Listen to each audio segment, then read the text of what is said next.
I'm running out of light, but I wanted to do a little bit of an update. I did the 16.5 mile hike slack pack. I didn't make it to the 21, but that was just kind of like walking around the lake. But I was really proud of myself for doing that. Um, Tonight I'm in my hammock, um, and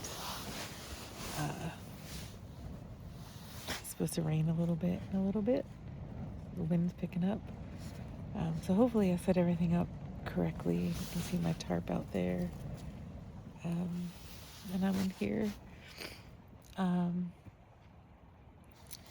but so I did the 16.5 miles, and then they wanted me to decide the night that I had already done the 16.5 if I was going to do 21 into Damascus or 16 into Damascus the next day. But trigger warning, suicide. The next day was my cousin's. It was the 13th anniversary. I call it the death anniversary of his suicide. So 13 years ago, that day, the next day. Plus my aunt just died like 6 months ago, his mom, into like grief compounds. And I wasn't really sure if I wanted to like think about that for 16 miles of hiking. Because sometimes out here, like, I mean, thoughts just kind of, you ruminate on things. And I wasn't really sure that that was what I wanted to ruminate on that day. And I wasn't sure where my head was going to be when I woke up.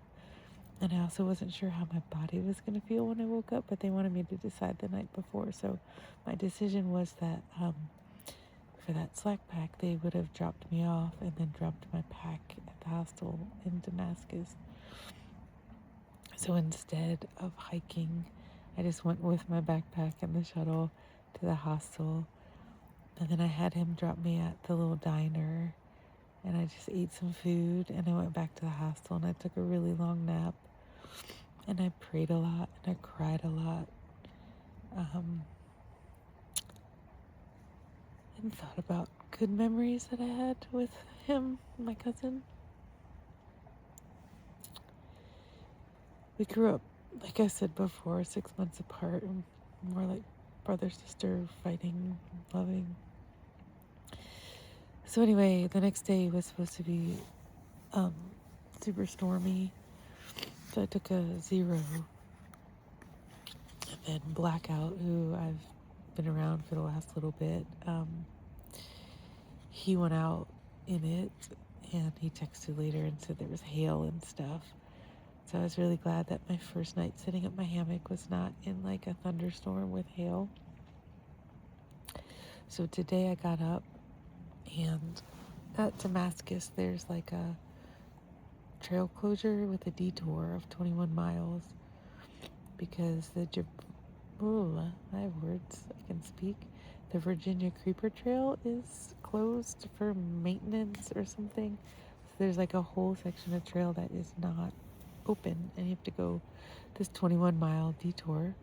Or the ATC, Appalachian Trail Conference or whatever, has also approved a shuttle around the detour, the closure, and then you just get dropped off at this little intersection. But I was looking at my map because I like to skip around, and I saw that like just past, not just, but a few miles past where you normally get dropped off was Grayson Highlands, and they have the wild ponies at Grayson Highlands.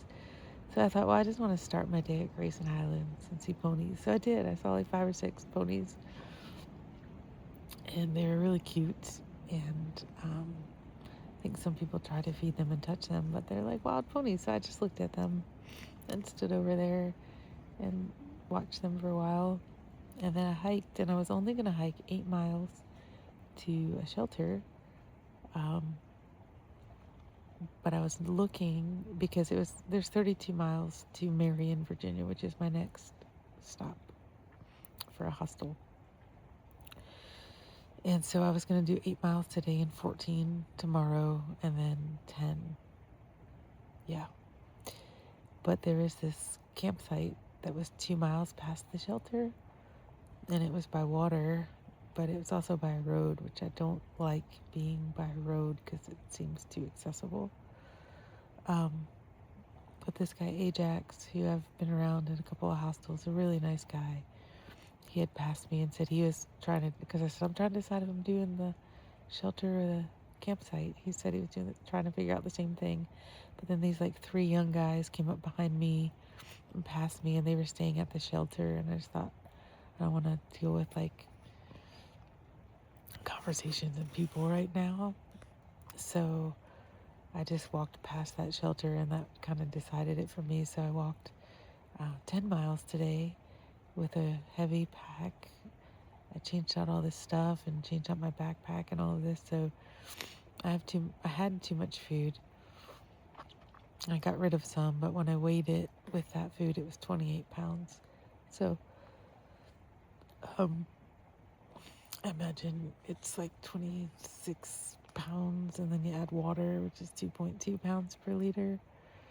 So anyways, a heavier pack than I've had with the new boots. So my feet were pretty sore when I got here. They felt about the same as when I'd done the 16 and a half miles slack pack. But Ajax is here, so he set up his tent kind of across the trail from where I am sitting in these trees. So it makes me feel a little bit better about being closer to the road, just to have somebody else here. And then tomorrow I'm going to hike like 12 miles to a shelter, which seems pretty doable. There's only like one big climb tomorrow, and then mostly just ridge walks, I think. And then Saturday, it'll be pretty much downhill to Marion, 10 miles. So do a Nero. I'll just go into Marion after 10 miles and stay at the hostel. But Sunday's supposed to be pouring rain all day and all night, so I'd already decided I was going to not hike in the rain. And so I'd found this little Presbyterian church down the street from the hostel. So I was like, yay, I get to go to church for the first time while out here. But then the shuttle driver reminded me that this Sunday is Easter, which I didn't know that it was, because you kind of lose track of time and stuff out here. So I'm just really excited that like I'm hiking, and I did 10 miles and survived it with a full pack, and that I get to go to church on Easter. So these are all like exciting things.